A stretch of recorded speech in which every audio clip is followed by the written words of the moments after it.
So we begin with the story of the world. In a world where magic weaves its threads, possibilities dance, dreams widespread, shaped by choices, actions bold, a tale of unity, not division, is told. Humanity's heartbeat, a rhythmic song, choosing unity where we all belong. A tapestry woven, threads interlace, binding our fates, a shared embrace. Beyond the veil of what is seen, other worlds dwell, realms between. Unseen beings in the cosmic dance, our actions ripple, a shared circumstance. In this space where realms intertwine, a harmonious dance, a design divine. Choices echo in the unseen domain, as the other world whisper, their secrets gain. Together we stand, a collective force, our world intertwined with a mystical source. A shared destiny woven and spun. This world is magic, and we are one. So in this story, Divine is talking about our interconnections between us as people, the bonds that we share as we all sit upon the web. It's talking about the worlds. So when we talk other worlds, she's really explaining they're planes. So if you think about a layered picture, so you have the transparency and it has one picture on it, and then you add another transparency with another, and you add another transparency with another, all these small little pieces and parts on each one, and you put them all together and you get a full picture. This is how she's explaining Otherworld. It's not just one, it's many, and it's not someplace else, it's here. We're all sharing this world, and we're all interlaced and interwoven into this world. So when we think about other worlds, Summerlands, the plains of Nisian gnomes, elves, elementals, even gods. I mean, we can see these. So when, talking pantheons, we can see all these other worlds as they're part of this world. We just cannot see them. And if we think about that, how much we can see as far as a wave of light, and how much we can hear that wave of vibration on the full scale of what is possible to be seen or what is possible to be heard. We only see a tiny fraction of that. We only experience a tiny fraction of that. And all of these other worlds can be experienced when you start to move outwards, when you're able to see more than what your eyes allow, when you're able to hear more than what your physical ears allow. Those are the interactions with Otherworld. And I believe that there are places and times where the vibration shifts enough in that space. And it can also apply to you as a person. Your vibration starts to shift enough so you can perceive these things. You can see them. You can interact with them in these spaces. We have a lot of discussion about cryptids and ghosts in our current society. And in the story, she's telling us they're part of those layers. We're just not perceiving them all the time. We're not seeing them all the time. We're not recognizing them all the time. But they're there. And they're still around us. And when she starts talking about the shared circumstance, Think about it. We are all sharing the same plane. Thus, we are all interacting together, known or unknown. It doesn't matter. The interaction is there. This is part of that nature aspect. And so what we're doing here on our plane ripples out and affects other planes. So if we're doing damage here, then it can ripple out and do damage there. It's not going to be the same kind of damage because it's a different vibrational world.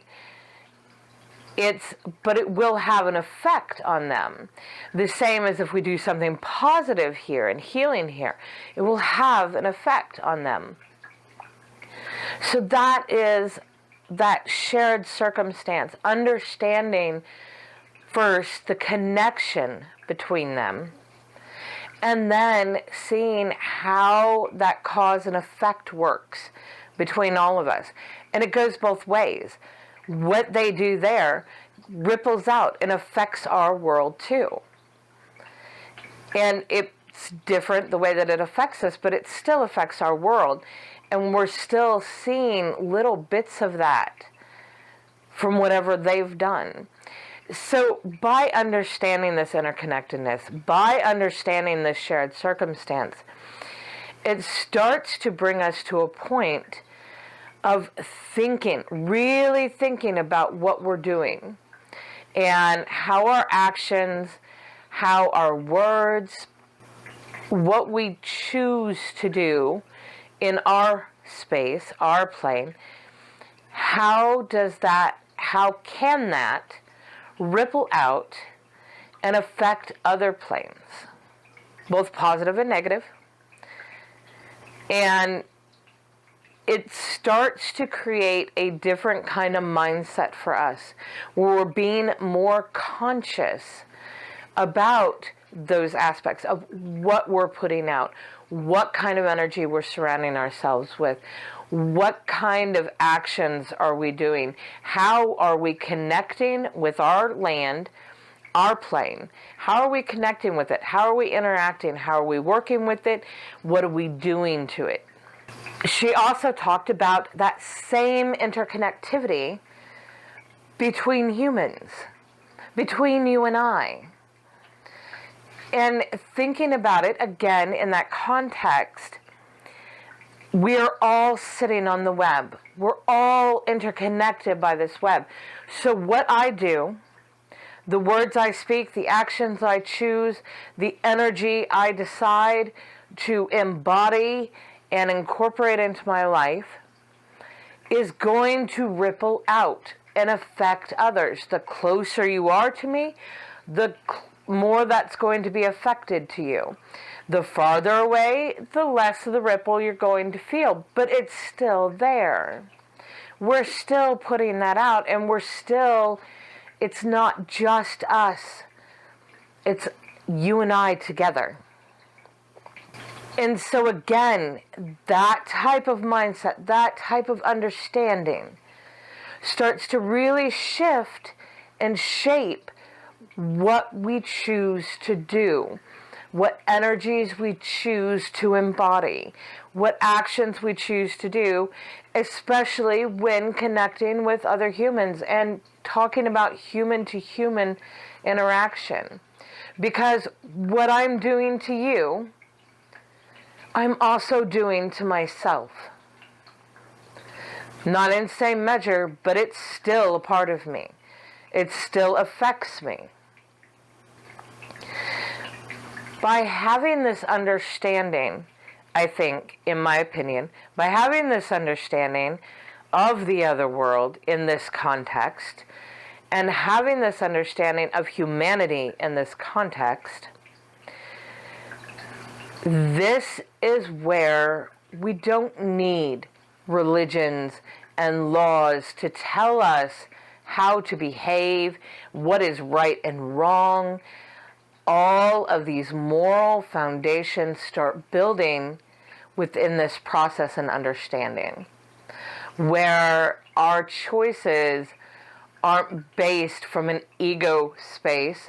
They're not based from a only physical plane, my life, my body, what's happening to me. We start to think bigger. And there are some people, oh, that's love and light collective people. And you know what? Sure, label it whatever you want. It doesn't take away from the fact that this is her story, and this is how she's saying that these are layered, how we're interconnected, and how we're affecting each other. So in that context, call it whatever you like. You can have whatever kind of vision you want for this, but it does happen. And we see it. We have science behind this too. We see it in our day-to-day lives. You don't even need a study. You can see the impact that you have on somebody when you lash out and, throw your pain on them.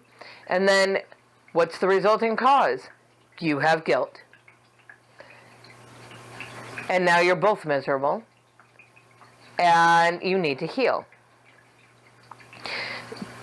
When you're super joyful and you're happy and you're ecstatic, and that bleeds off of you and it starts to affect all the people around you. It's like a contagion, and everybody starts to shift to this space of joy. It works all different ways, but we see it work all the time with our own eyes. So to me, that makes her stories true. She is showing us, divine is showing us, how this world is built, how these interconnections are built, and how the connections between each other are built. And it's not giving us a moral set to follow. It's not giving us rules and laws. By showing us this, she's giving us the opportunity to build our own. What is the best for me? What is the best for the collective that I'm living in, that I am connected to, that I am feeding just as much as I am feeding myself? Because when we get to a place where we're thinking like that, and we're basing our moral decisions and our actions and our choices into that kind of a context, then that replaces the laws of religion. It replaces the laws of man. Now we are truly working in the laws of nature, that base where we all reside, we all are together, we all are mixing in, no matter what divisions are out there. There's no division in this. We're all the same. Human is human. No matter where you come from, no matter what you believe, no matter what you look like, human is human. Land is land. Planes are planes. It's a deep message and something we need to consider.